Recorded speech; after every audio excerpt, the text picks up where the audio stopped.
Good morning. Did you remember to turn your TV on? Did you remember to turn it off? I don't know. Hello, my name is Ashley. How are you today? Lackluster. Let's try again. The host did a better job pepping up the service before. So, hello, my name is Ashley. How are you today? Oh, much better. See, we just needed we need to turn our TVs on, right? That's what needed to happen. So my name is Ashley. I'm the kids director here at local church. So down the hall, you may not know about it if you don't have a kid, but there is a whole other situation happening there. There are crafts, there is glue, there are sticky fingers, all kinds of fun things. And so that's usually where I hang out, and it's very fun. But sometimes they let me up here to interact with the grown-up people, and that's exciting too. And so I'm really very excited, actually, to talk about today's track on our summer playlist, which is the series that we're in. This is the song I get to talk about today is one of my favorite songs. One of my favorite songs that I have been singing for years, and I'm very excited to share about it with you. So excited, in fact, that I brought a couple people with me. So in a little while, I'll be joined by some of my favorite friends to talk about this song together. But before we get there, I want to ask you a question. I want you to reflect. I want you to go back into your memory to a time when perhaps you would have attended Local Kids. And I want you to think about when you were young, what did you want to be when you were all grown up? Yeah, I said it like that. I'm going to stick by it. What did you want to be when you became a grown-up? What was the thing? Can you think about it? You have it? Do you know what it is? Some of you are still thinking back. For me, I wanted to be a teacher. Now, part of that could have been because my mom was a teacher, and I knew two things about teaching because my mom was a teacher. One, there are so many supplies, and I loved supplies. You get paper, you get big paper, you get little paper, you get scissors, you get multiple kinds of scissors, you get all the glues. I was a supplies person. Anyone else in here can really get going on some office supplies, some classroom supplies? Yeah, that was me. I got to help my mom prep her classroom every year. Very exciting, always loved that. Putting together a bulletin board, 10 out of 10, love that. Also, teachers got to be in charge, and I love being in charge. And so I was like, this is perfect. I get all the supplies I want. In fact, it's my job, and I get to be in charge. In fact, it's my job. And so I was very excited about the idea of being a teacher. And actually, kind of worked out a little bit for me. I am now part-time. I am a teacher. I'm a professor at Stony Brook University in addition to my normal job. And so sometimes I get to play teacher, which is awesome, and I get to be in charge. There's not as many office supplies involved in teaching college students as there are in elementary school, but other similarities exist. College kids and 8-year-olds, not that different. So there's that. Still struggling doing our homework sometimes. There's that. So maybe that was you. Maybe what you were thinking about was something that maybe your parents did, right? Maybe it was, being a teacher, or you saw your parent being, a nurse or an electrician or, a driver or something like that. Or perhaps the thing you wanted to be was maybe something a little less close, but maybe something you saw on TV or you heard about. Maybe you wanted to be an astronaut, right? Or maybe you wanted to be famous. Maybe you wanted to be a musician. These days, maybe kids want to grow up and be influencers. I don't really know what that is. Well, I know what it is, but that wasn't a job when I was a kid. And so, maybe you wanted to be a celebrity, right? Be someone who does that. But whatever it is, what we were doing when we were thinking about what we wanted to be when we grew up is we were trying on different identities, right? And maybe you either have given a kid a present or seen your own kids get like a toolkit, right? Or a kitchen or something like that, and play with it really hard for 3 days, right? And then it's in the back of the closet, never to be touched again. Anybody seen that happen? And that's because they tried on that identity for a little while, and then they were like, I'm out. And then it was no more until the next iteration. Because what happens over time, right, is that we try on this identity, we try on another one, and then maybe as you've grown up, you've done that too. You've tried on a couple of different jobs. Maybe you've tried to figure out what was, the right thing, the thing that was going to help you figure out who you really were, right, through what you were doing. But what we end up figuring out is a really real thing that we're going to talk a little bit about today, and that's that what we do isn't really who we are. What we do isn't really who we are. So that thing, that identity that we tried on, that can't possibly be all of who we are, right? Like, we are also in relationships. We're people who exist in the world.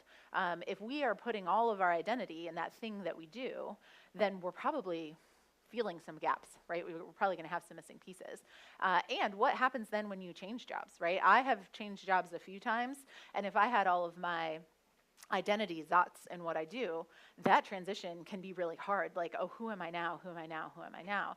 I have a friend, though, who is a firefighter in Brooklyn, and his dad was a firefighter in Brooklyn, and his grandfather was a firefighter in Brooklyn, right? Like, long history where they really knew what they were going to do. He knew he wanted to be a firefighter literally from the moment he was born. That was kind of his, that was what he wanted to be doing. But that means he has all these other areas of his life, right, to figure out, who am I? And so maybe it wasn't your career. Maybe that's something that's not as relevant. Maybe it was a relationship of some kind, figuring out, who you are in relationship to your parents, right? Maybe you thought that your relationship with your parents was great and was going to stay great forever. Now it's kind of iffy. Or you're a parent and you thought your relationship with your kids was going to be great and stay great forever. And now there are questions. Maybe they're growing up, figuring out what's going on, how to relate to each other. Maybe it was a marriage or a long-term relationship that didn't quite work out the way you thought it would. Maybe it was a larger family rift that occurred that you just weren't expecting. And those things were part of how you thought about who you were, and now they've changed. So what does that mean?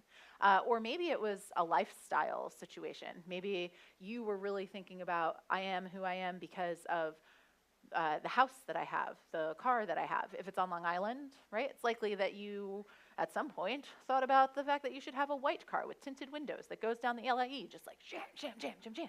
As a new Long Islander, I've noticed that that's the standard Long Island car, white, usually Jeep with tinted windows. They can really take the LIE at force. Like, that's kind of the goal. And so maybe that happened, maybe it didn't. And so then what does that mean? And what we learn, in addition to this, is that it's also not our relationship, right? Our relationship isn't who we really are. Or the money that we have and the lifestyle that affords us is not really who we are either.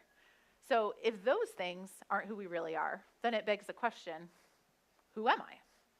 Who am I? And how am I supposed to know? Who am I and how am I supposed to know? Where, if not in these things, these different identities that I've tried on as a person in a marriage, or a person who is a teacher, or a person who has a white Jeep with tinted windows going down the LIE? Like, who am I if not that person, right? We're going to talk about that today. The song kind of gets to the answer to this question, who am I? In this series, we've talked about a few things that the songs that we listen to do for us, and I want to review them really quickly. The first thing these songs teach us about is the character of God. That's something we've been learning about. When we sing these songs in church, we're learning about the character of God. Another thing is how to follow God. How do we actually do this thing, follow Jesus? And even if you are not someone who follows Jesus, you're following something, right? These songs in church teach us about how to follow God. Then, what are the trustworthy words from the Bible? That's another thing these songs teach us, is how or what the Bible says in a way that actually maybe sticks with us a little bit more in song than when we read. Today, I want to add another one, which is what God says about who we are. The songs that we sing in church help us understand what God says about who we are.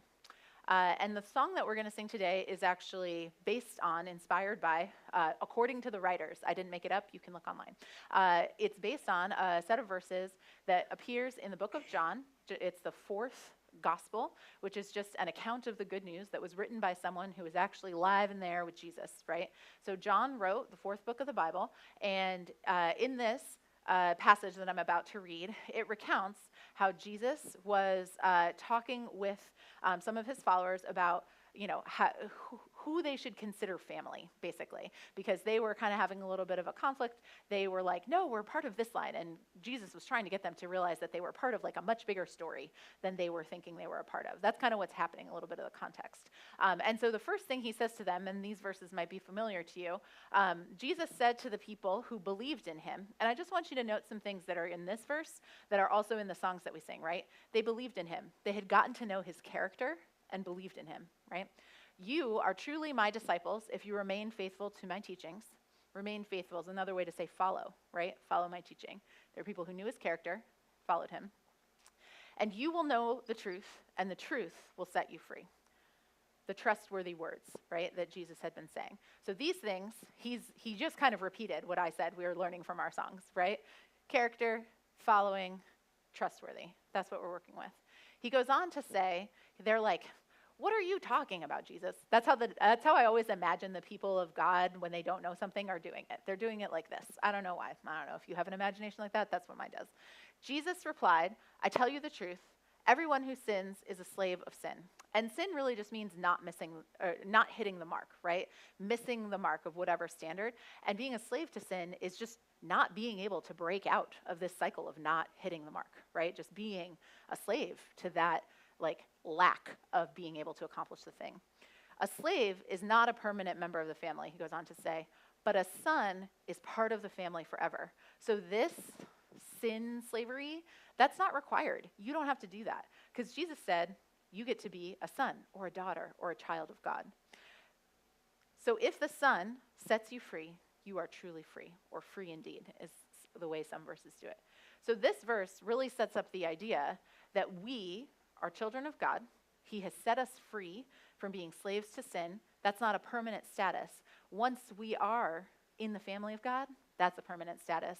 That's true forever. And from that particular status, we are free. We are free forever. And so the song that we are going to talk about today is called Who You Say I Am. Who You Say I Am. And it's based in this verse that we are free indeed. And that who the Son sets free is free indeed. So I am going to have some of my friends come up and join me in a panel to actually go through this. And while that's happening, we are going to listen to the first part of the song. So I would say sit back, relax a little bit, to try not to be distracted about what's going on up here, and really just listen to the words of this song. And we'll get into what they mean in just a moment.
I love that song so much. How many of you had heard that song before today? Yeah.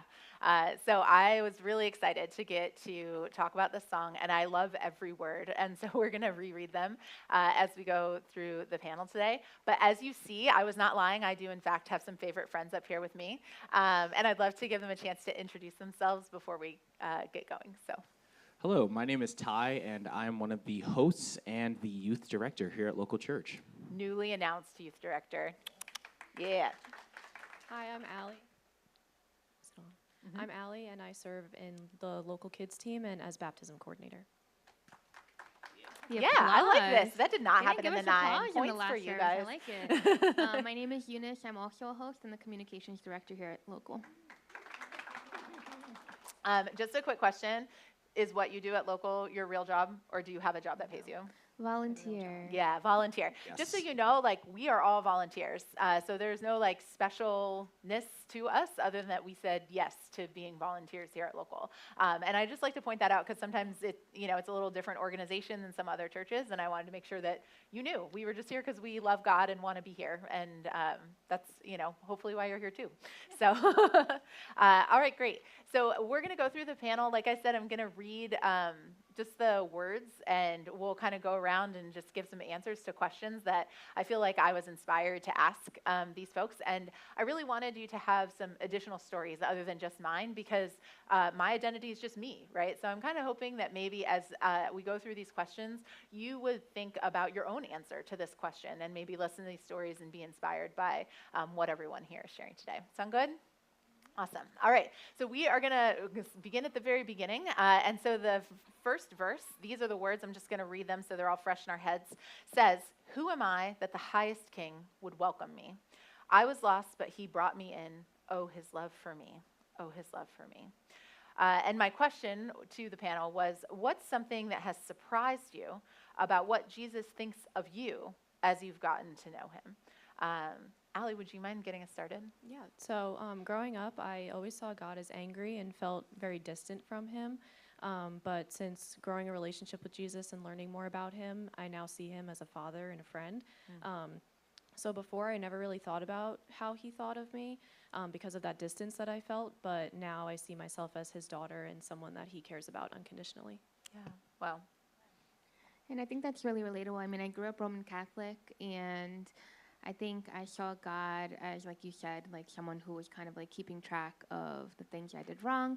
And so I felt kind of like a bad kid in his eyes. And that was my perception of myself. No gold stars for you. No gold stars, yeah. But I think as I've grown a relationship with him, that's changed a little bit, because I feel like now, no matter what, like he loves me. And so it's made me see myself in a kinder, like, window, I guess. Yeah. Amazing. I think for me, I've had a different upbringing growing up in a Baptist church. I never had the guilt or shame that maybe other people have experienced. I know for me, it was kind of a regular thing, knowing that God is for me, on my side. He's the one that makes the ways straight. I think something that surprised me was that love that God has is for everyone, not the people that look good on Sundays and can come up with the perfect prayer, but the people who struggle, who need help. So understanding that, or realizing that God is for everyone, is something that has surprised me. Yeah. For me, I actually grew up atheist for the most part, so that there was a God at all was a little bit of a surprise. I don't know, and that not just that God was there and sort of a person that I could believe in that seemed to want me to be in his family, but that was, a relationship that he had given me access to. Like, that was a complete surprise, honestly, and being able to read about, how this happened in the Bible was hugely important to me in being able to figure out that, like, actually, I was lost, but he brought me in, right? That was an important part for me. And I remember meeting him, you know what I mean? I remember when I first started to follow Jesus, and there was like a moment when I understood that was a relationship that I could have, and I was blown away by what that meant. So this next verse goes into that a little bit more. It says, "Free at last, he has ransomed me. His grace runs deep. While I was a slave to sin, Jesus died for me. Jesus died for me." And the question that I had for the panel is, what's an area where you have experienced God's grace? And grace, when we use that, sometimes it can, what does that word really mean, especially in church? We, here at Local, we think about it as unmerited favor or unconditional love. So, basically getting things that maybe we didn't earn or don't deserve, right? That's the idea of grace. Ty, do you want to kick us off for this one? Yeah, I think for me, I experienced God's grace in the unexpected moments, those moments where you think you're alone, but or some people might call it coincidence, but I believe that that's God's grace. Driving down the road to go meet up with friends, and it's pitch black outside, and I had like a huge blowout on my tire, no tools or anything to fix it up, but it just so happened that 2 minutes later, someone drives by and they have all of the tools that I need to fix my car, and they say, you know, I'm just gonna do this for you for free. Enjoy the rest of your night. Yeah. You know, things Wow. like that. Yeah. That's amazing. I think I've experienced that as a mother. Like, motherhood has really tested that for me. I have a 6-year-old daughter, and she is very curious, and she has a lot to say. And things she's learned about Jesus, like, one thing was Jesus provides. And she's like, all right, well, if Jesus provides, how come you didn't give me my rare dumpling from Five Below? And I'm like, girl, wrong thing Jesus is providing. You got dinner. You're yeah, welcome. we got dinner in a house over. Yeah, but you know, I think like with that comes deeper questions. Like a big thing we had a loss recently in the family, and her asking, "Well, if heaven's so amazing and heaven's so great, then why can't we go tomorrow? You know, like why are we here? You know, where we can't have everything that we want or whatever." And I think God's grace is having the answers to those questions in those moments and being able to kind of like lead her in a way that she'll understand. But I think also I was a single mom for a long time and felt very alone. And so I think God's grace was like having him near me in those moments and having him right next to me, like helping to guide her. Yeah, amazing. For me, the grace, that moment when I met Jesus, was actually when I also understood what grace was. My mom had passed away the year before. I had decided that maybe I needed to figure out who this Jesus character was and if I cared, and then that I did. But in the moment that I was sobbing. I don't know if you've been in one of those moments where you're just like, you're done. You don't have anything, right? Like you don't have anything to give. You don't know what to do. You don't know what that means. And it felt like a really big choice to say, yes, I believe in Jesus.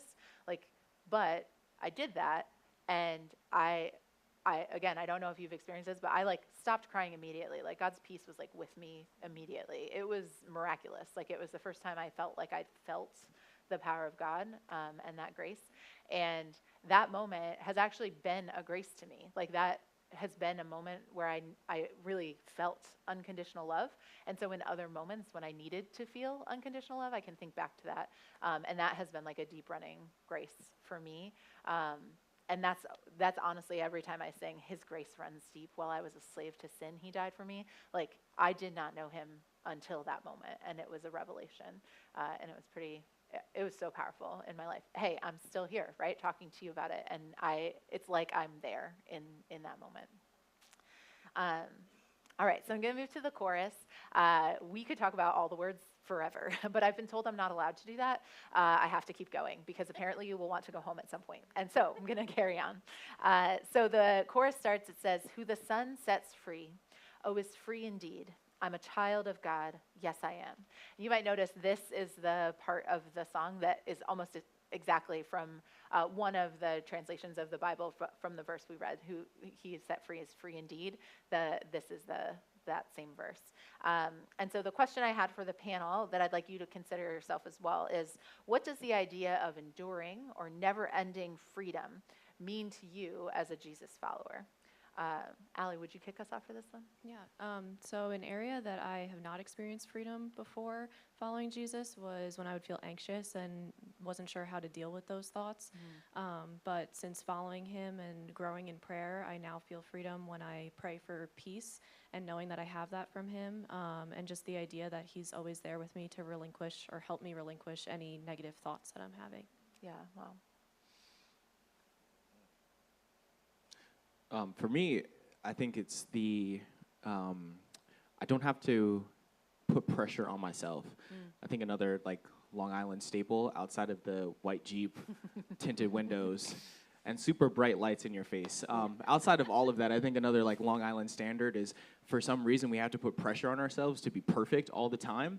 And as the youth director, that's something that I've had to remind myself that I'm set free. I don't have to put all of this pressure on myself to be perfect in these positions.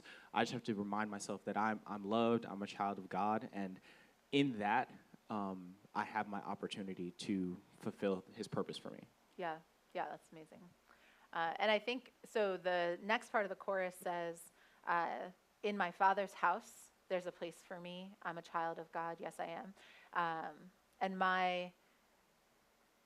one thing that having a place in the house, that I'm a child of God who has a place in this house, has meant to me is actually, I am not from Long Island, as you probably figured out from my earlier statements. I moved here about 4 years ago, but I had moved several times before. I had moved to New York City, and I was there a few years, and then I had moved to Ohio. I was there a few years. I moved to England. I was there for a year, and then I ended up moving here to Long Island. And so one of the things that this song and this idea of being a child of God who has a place for me in his house is I was like, well, I need to find my place in that house. And so as I would move, I would actually find a church first. Like within a month, I would be going to church because I knew that my people were there. They were part of my family, even if I didn't know them yet, because I was a child of God and he had a room for me in his house somewhere, right? And so getting connected with those communities immediately put me in. Like I've met people here on Long Island who are just floored that I've only lived here a couple of years because I have all of you, right? Like that's not necessarily the normal thing, but in God's house, that's the normal thing is that you are in this family and you are there forever, that's an enduring thing that happens for you forever. So the question, though, that I was reflecting on in my answer just then that I asked the panel was, how has the idea that you are a child of God who has a place for you no matter what shown up in your life? And maybe what has helped you if you have experienced doubts? Eunice, could you kick us off for this one? Yeah, I mean, I think growing up, I was always kind of told, like, don't have any questions, you know, just like, this is what you've been told. And I feel like as I've gotten older and then I came to local, I do have a lot of questions. I do have some doubts, you know, and I feel like I've come to a place where, like, that's normal to ask those questions. And so I feel like it's given me confidence that, like, there is a place for me in his house no matter what, you know, like a lot of times those questions and discussions that I've had, God put those in my head because most of the times they've deepened my faith and made me think of things in a different way. And so I feel like it's just given me that confidence that, like, I have a place in his house no matter what, no matter if I feel like I do that day or not, it's always there. Yeah. Is there any particular thing at local that is like a space where you felt like you were able to do that? Yeah, I mean, I think the biggest thing, which if you've ever heard me speak, I've said it before, starting point was always like that biggest, it was the biggest draw for me to come to local, honestly. I searched for something like that, but it was a room full of people that were also questioning things, and it was like a safe space to just ask whatever I wanted to ask. And again, I'm a curious mind, so that felt really like comforting to me. Yeah. So it just laid the foundation for me to feel comfortable with that. Yeah, awesome. Starting Point is one of our small groups, and so if you know that resonates with you, it starts up every couple of months, and so you're always welcome to join that if you are in a similar place like Eunice was describing. Ty, could you go next? Yeah. For me, the idea of being a child of God really comes out in my doubts when, or before I became on stage and started hosting and youth director and all that stuff, I would come here on Sundays and I didn't really feel like I had a place. So in the middle of that last song, everybody's playing, the energy's high, I'm sneaking out of the room. And I probably did that for a few weeks until another one of my friends, Shelby, she actually cornered me. I want you guys to know she cornered me.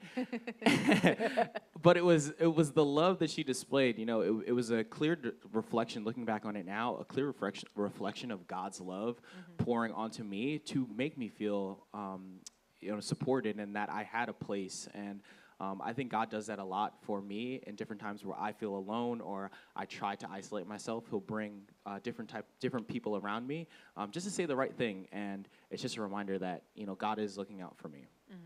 Yeah. Yeah, and I can relate to that. I think since coming to local church and building a community here, God has shown me that he has a place for me through the people he's placed in my life and the spaces that he's put me in. Yeah. I do like it here at local. It's a good community. Out of all the churches, which is your favorite, Ashley? I actually got some heat because in a review I did for local one time, I said, so far it's my favorite. And Michael went, where are you going? And I went, well, nowhere. I just, I got life left to live. We'll see what happens. But yes, still, so far it's my favorite. That was a review I wrote a couple years ago. Okay, so we are going to carry forward. And so there's another part of the song that we didn't get a chance to listen to yet, and that is the bridge and the tag. So we are going to play about 40 seconds of the song to lead into the next part of our panel. So take a listen.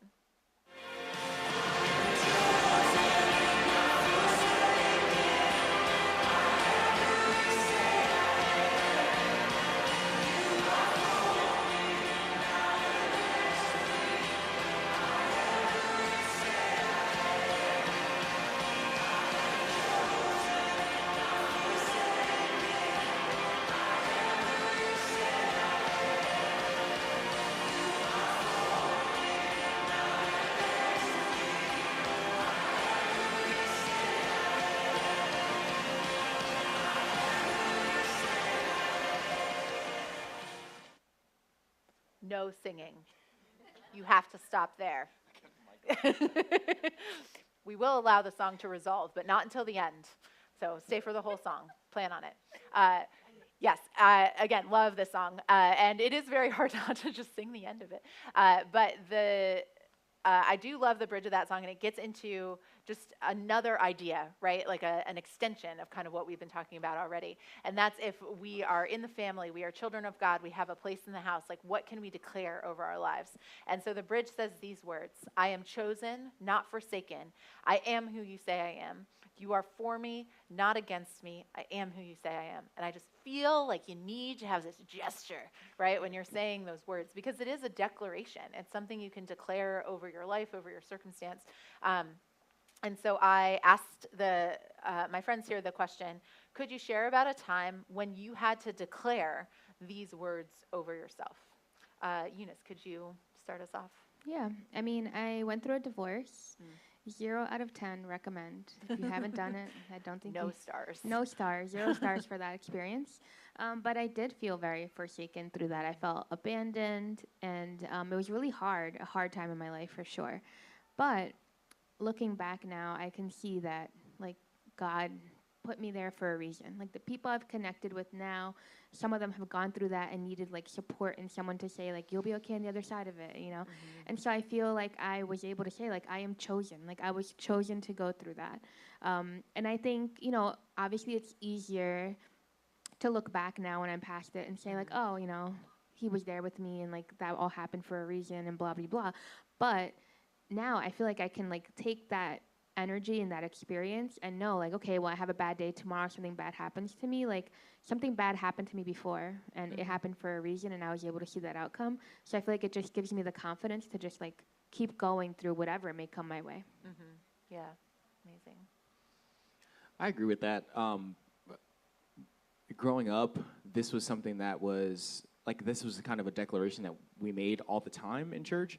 And so while I didn't maybe understand it, I knew that that was a tool that I could use in every situation.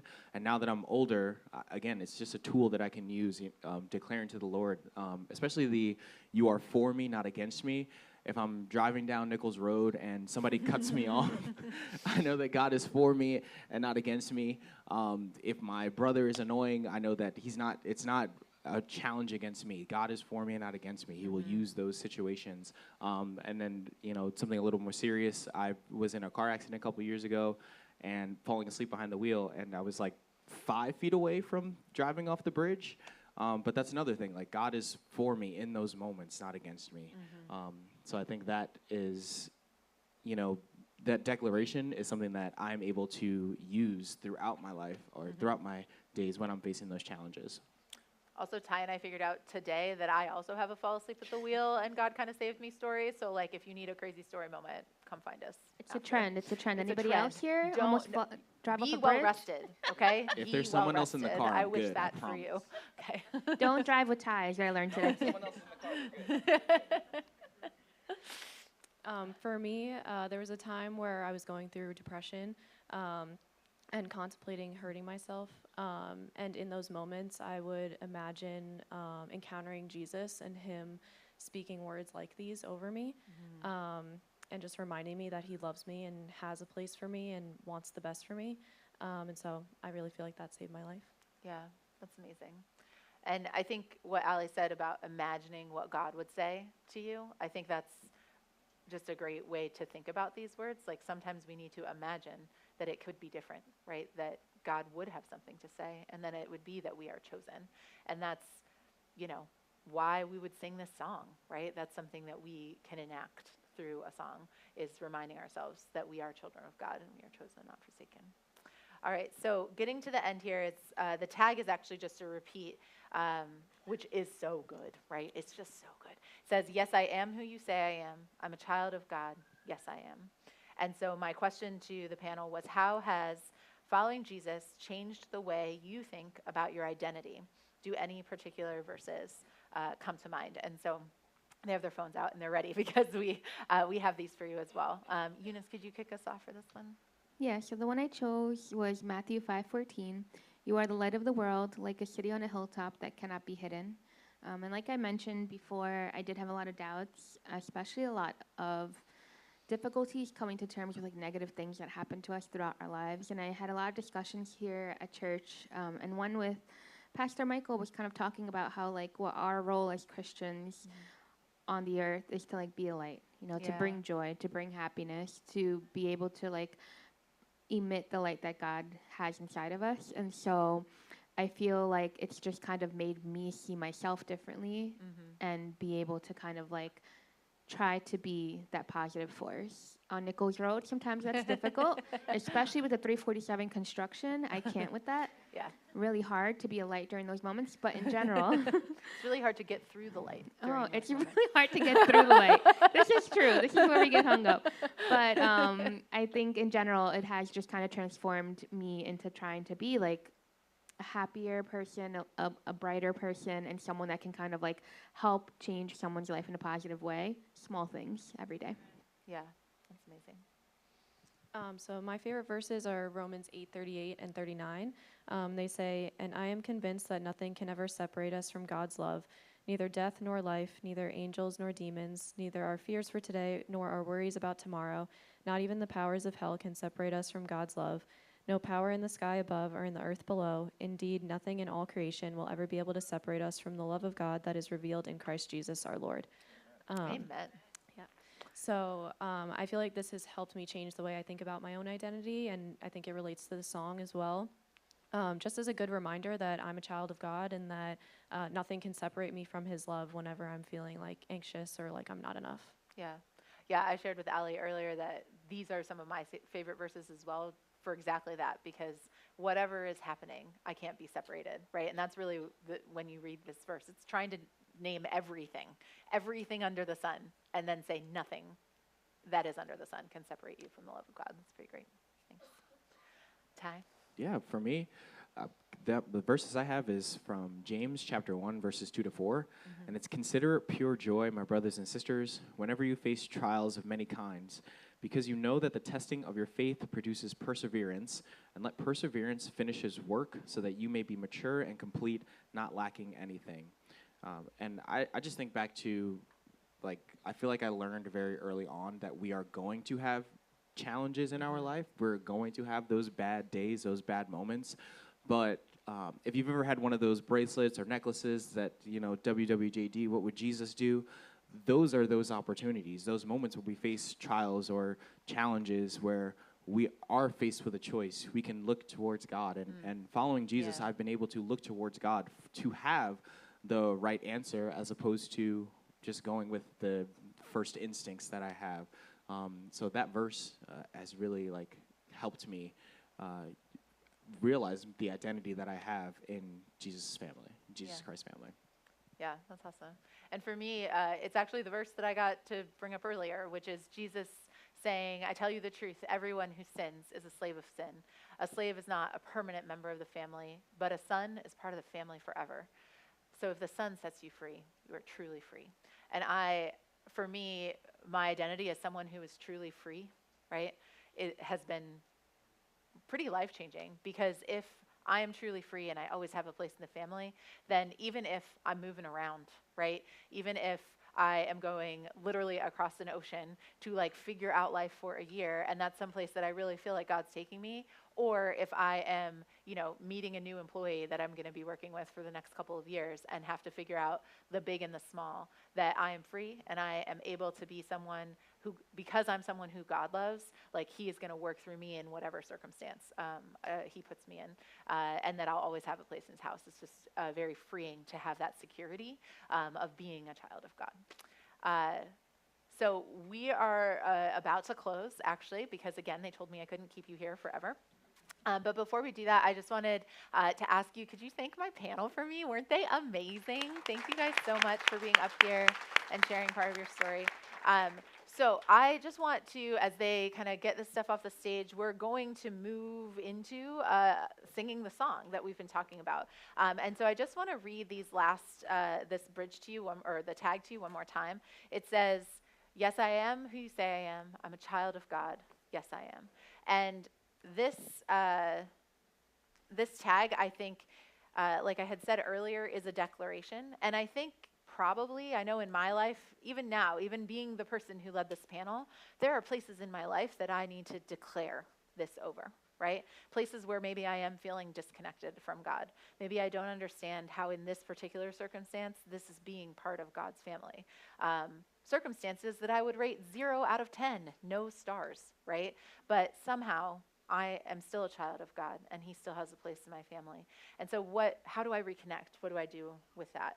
And so I am excited, and my application to you is for you to think about what is that thing in your life. And in just a moment, the band is going to come up, and we're going to sing this song. And I challenge you to stand up, sing it out loud, declare it over whatever that part, your whole life, but specifically over whatever that part of your life is that you want to feel that child of God connection again. So let me pray for you. God, thank you so much for just the place that we have in your family, that we are children of God, that you said, I made these beautiful, marvelous human creatures, and I do not want to be separated from them forever. I don't want them to be missing the mark. I want them to be a part of my family. I have a place in my house for them, and I want them to get there. And that you chose us, God, that you do not forsake us, that whatever our circumstances are, you know them even more intimately, honestly, than we do, God. And what you hope from us is that we trust your character, that we follow you, that we learn about who you are, and that we see through that we are beloved children of God. And that once you have set us free, we are free indeed. We have security and freedom that will allow us to jump into whatever the next set of circumstances is, and be the light of the world, be unseparated from you, be able to persevere with hope, and be truly free. God, we thank you so much, and I just pray that we lean in. We lean into what you have revealed to us today. We declare these words over our lives and over specific circumstances. In Jesus' name, amen. As we sing this song, if you'd like, I invite you guys to stand and sing along with us and really declare these words and make it personal to your story.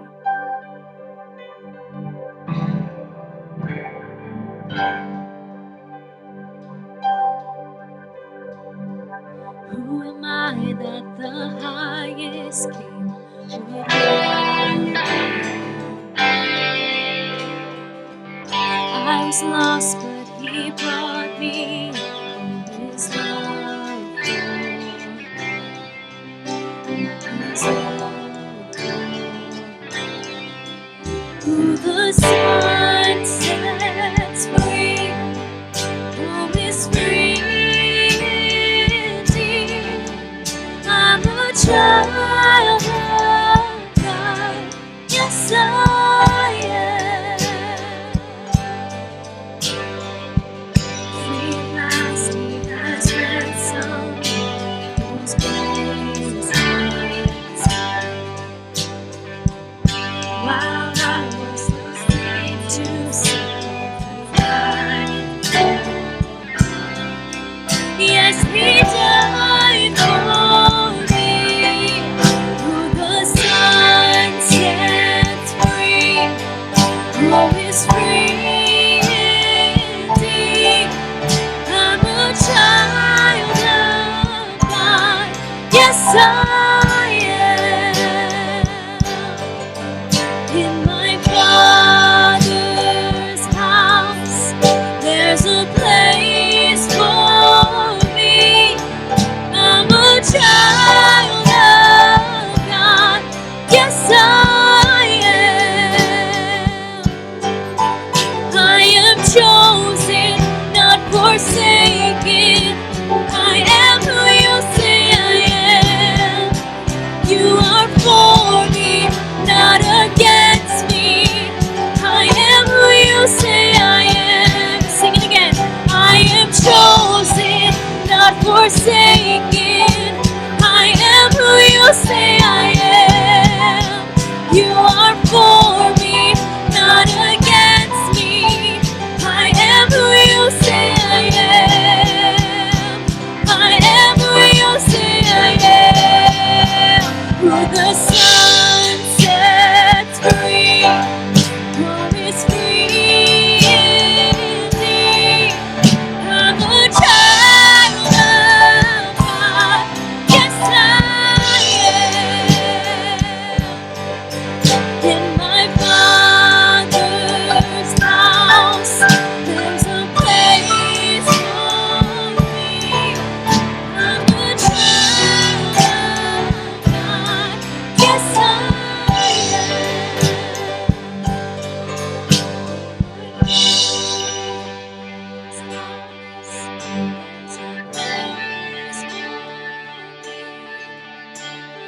touch your heart.